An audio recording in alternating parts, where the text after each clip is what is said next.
Have you ever had a conversation that seemed completely normal, but somehow the energy slowly disappeared? You're talking, the other person is responding, nothing looks wrong on the surface, yet something subtle changes. Their eyes drift away, their answers become shorter, the warmth in the interaction quietly fades. You didn't insult them, you didn't start an argument, you didn't say anything obviously wrong, so what happened? Zen philosophy would say something simple.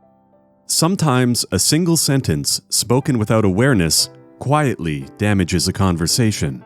Not because it is rude, but because it reveals something deeper, a lack of presence.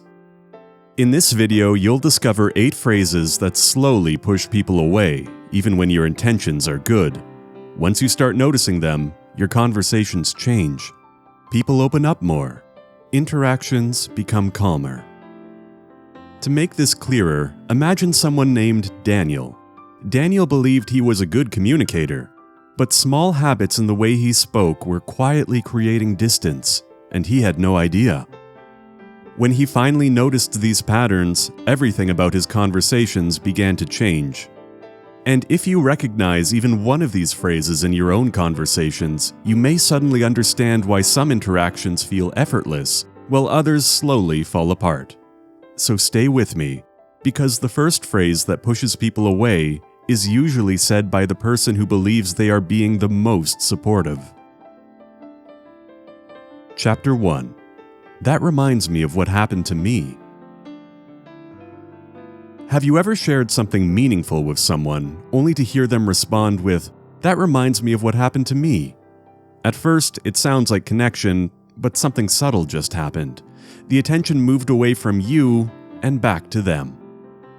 Daniel once did this during a conversation with a colleague who was describing a difficult week involving a family health issue.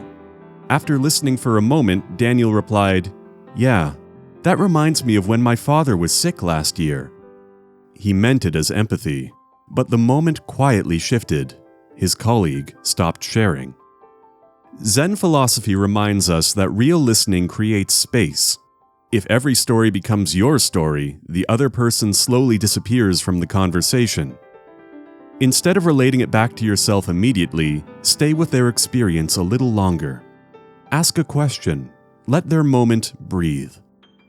Because the phrase that pushes people away most often is the one that quietly turns attention back to you. And most people never realize they're doing it until someone slowly stops opening up to them. Chapter 2. You should do this. When someone shares a problem, many people instantly offer advice. You should do this. You need to handle it like this. To you, it may feel helpful, but it often creates distance. Daniel noticed this when a friend was describing a stressful conflict at work. Before the story had finished, Daniel said, "You should just talk to your boss directly." His friend nodded, but the energy changed. Advice offered too quickly sends a hidden message. Your emotions are a problem to solve. Zen communication begins with understanding. A better question is simple. Do you want advice, or do you just want someone to listen? That small moment creates safety, and safety invites honesty. And the next phrase quietly destroys that safety without most people noticing. And if you're honest, you may have said this sentence yourself more than once. Chapter 3. You're overthinking it. This sentence often sounds comforting. You're overthinking it. But to the person speaking, it often feels dismissive. Daniel once said this to his sister while she was explaining a difficult decision. She had spent weeks thinking about it. After listening briefly, Daniel replied, "You're overthinking it." The room suddenly went quiet. Because what he meant as reassurance, she experienced as minimization. Zen reminds us of something important. Something that looks simple from the outside may feel very complex inside someone else. Instead of closing the conversation, open it. Ask, what part of this feels most difficult? Understanding builds connection. but one small word can undo that connection in seconds. Chapter 4. Actually. Few words change the tone of a conversation faster than this one. Actually. Actually, that's not quite right. Actually, what happened was, Daniel once worked with someone who used this word constantly in meetings. Every idea was followed by, actually. At first, it sounded intelligent. Later, it felt exhausting. As you're listening right now, which of these phrases have you used before? If one of them comes to mind, feel free to write it in the comments. I read every one of them. Zen philosophy would call this the moment ego enters the conversation. The desire to be right replaces the desire to connect. Before correcting someone, ask yourself a simple question. Is accuracy necessary here, or would connection be more valuable? Often, silence is the wiser choice. And here's the uncomfortable part. People rarely tell you when this happens. They simply stop enjoying conversations with you. Chapter 5. I know what you mean.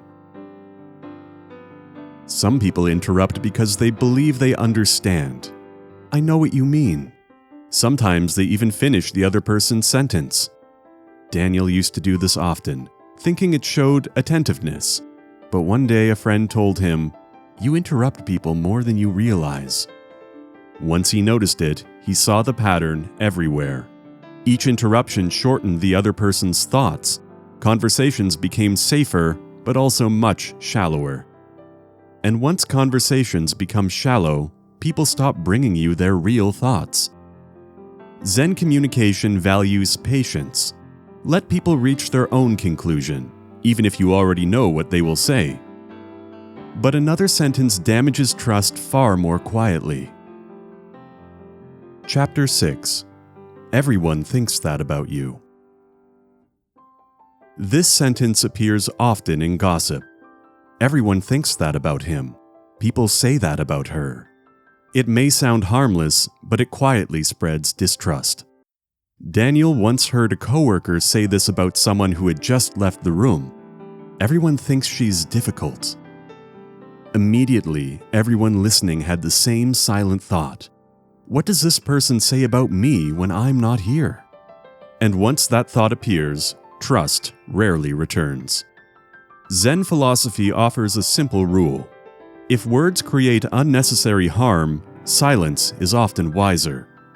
Trust grows slowly, but sentences like this destroy it instantly. Chapter 7. Don't tell anyone, but... Many betrayals begin with this sentence. Don't tell anyone, but... The moment these words appear, someone's trust has already been broken. Daniel realized this when a friend shared something personal with him and asked him not to repeat it. A week later, he heard the same story circulating among friends. Not maliciously, just casually. But the damage was permanent. Trust, once cracked, rarely returns completely. Protecting someone's vulnerability is one of the deepest forms of respect. But the habit that pushes people away the most isn't a sentence at all. Chapter 8. The phrase of absence. The final phrase is not spoken, and it may be the most damaging one of all. It's the habit of not listening. You nod, you respond, but internally you are waiting for your turn to speak. People feel this instantly. After noticing all these patterns, Daniel tried something simple. Whenever someone finished speaking, he waited 2 seconds before replying.